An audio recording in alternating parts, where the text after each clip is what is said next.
उज्ज्वलास किचनमध्ये आज आपण बघणार आहे झटपट होणारी आणि अगदी सहज कोणालाही बनवता येईल अशी अळूच्या पानांची वडी।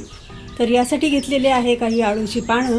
तर अळूची पानं घेताना या प्रकारची अशी काळपट रंगाची असायला हवी जर तुम्ही अळू वडी बनवत असाल तर आता यासाठी काही तयारी करावी लागेल। तर ही अळूची पानं आधी स्वच्छ धुवून घ्यायची 2 ते 3 पाण्याने। त्यानंतर या अर्धा वाटी पाणी मी कोमट करून घेतलेलं आहे आणि या कोमट पाण्यामध्ये 5-6 इंच चिंच या कोमट पाण्यामध्ये घालायची, म्हणजे याचा छान पटकन पल्प तयार होईल। आणि तेवढ्याच प्रमाणामध्ये गुळाचा खडा घेतलेला आहे। तर हे दोन्हीही समप्रमाणामध्ये घेऊन भिजत घालायचे आणि याचा कोड काढून घ्यायचा आहे चिंचेचा आपल्याला भिजल्यानंतर। तर आता ही आळू वडी बनवताना आपण सोपी पण थोडी वेगळ्या पद्धतीने बनवणार आहे। तर यातील हे पान असं घ्यायचं, त्यानंतर याचं जे ही जाड शीर आहे ही काढून घ्यायची।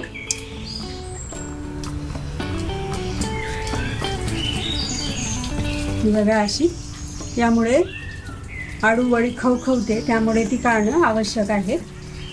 साईडलाही 2 अशा जाड शिरा असतात, त्याही अशाच काढून घ्यायच्या।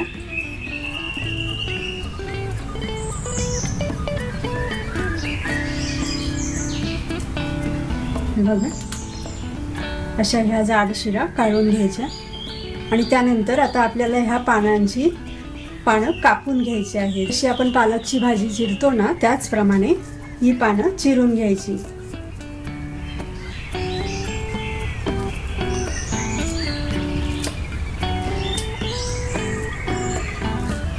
बघा अशी सर्व पानं चिरून घ्यायची। खूप मोठी चिरायची नाही आणि खूप बारीकही नाही, अशा पद्धतीने बघा। तर अशीच मी आता ही सर्व पानं चिरून घेते। तर अशा पद्धतीने हे पानं कापून घेतलेली आहे ही बघा। आता ह्या पानांमध्ये आपण जो चिंचेचा मी अगोदर जो चिंच आणि गूळ भिजत घातला होता तो थोडासा हाताने असा मिक्स करून घ्यायचा आणि हा चिंच गुळाचा चिंचेचा कोळ जो आहे तो अर्धा या पानांमध्ये घालायचा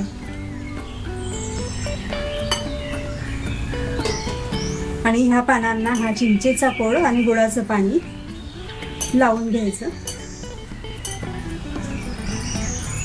त्यानंतर यामध्ये थोडी कोथिंबीर जरा थोडी जास्त प्रमाणामध्ये घालते। कोथिंबीरही कापून यात घालायची। मूठभर कोथिंबीर असली तरी पुरेशी होते, खूप प्रमाणामध्ये कोथिंबीर आपल्याला यामध्ये घालायची नाही।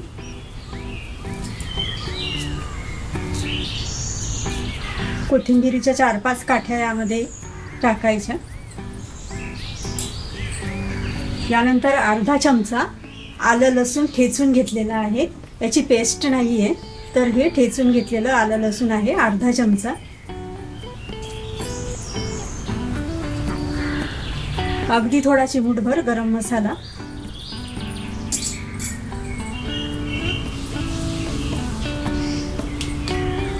हिंग चिमूटभर, पाव चमचा धनेपूड, 1 चमचा लाल मिरची पावडर,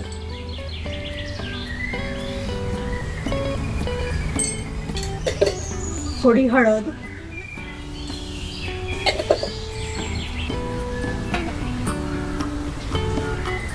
आणि बेसन पीठ।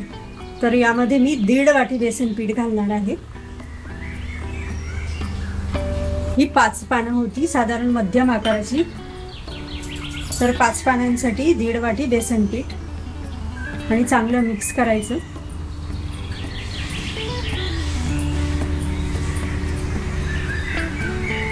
मिक्स करताना यामध्ये चवीनुसार मीठ, चिंचेचा कोळ ज्यामध्ये आपण गूळ घालून भिजत घातलेला आहे तो यामध्ये शिल्लक राहिलेला तो घालायचा आणि हा चोथा जो आहे चिंचेचा तो काढून टाकायचा, म्हणजे यातील सर्व गर निघून जातो। चांगलं असं मिक्स करायचं आणि याचा गोळा तयार करायचा आहे. आवश्यकता वाटल्यास यामध्ये पाणी वापरा.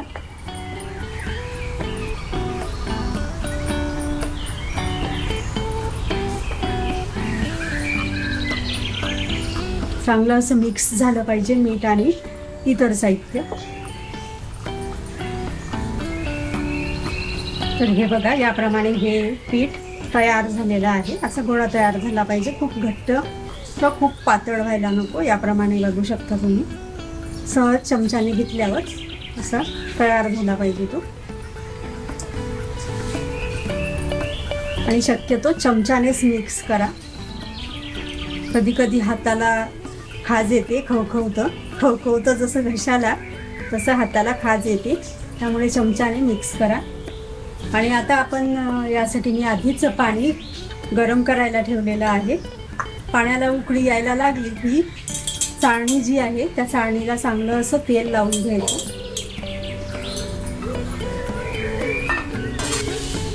त्यानंतर यावर तीळ घालायची.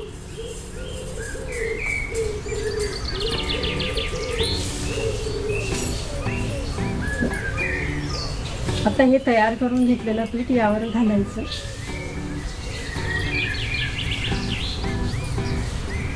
आणि हाताला पाणी लावून घ्यायचं. हाताला पाणी लावून हा गोळा वरचेवर थापायचा आहे. नाही तर खाली जे गाळणीचे होल आहे त्यामध्ये ते पीठ जाऊन बसतं आणि पटकन वडी निघत नाही. त्यासाठी वरचेवर थापायचं आहे या पद्धतीने. बघा असं. आणि यावर तीळ घालायची पुन्हा.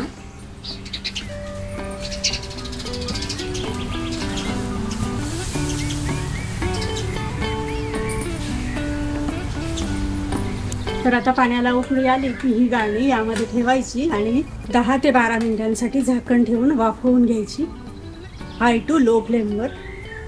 तर ही बघा, 10 ते 15 मिनिटानंतर ही वडी छान वाफवून झालेली आहे. आता हिला गार होऊ द्यायची.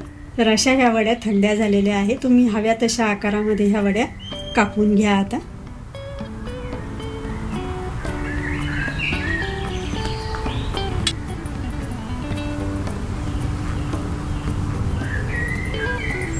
आणि आता ह्या वड्या तळून घ्यायच्या आहेत तेलामध्ये.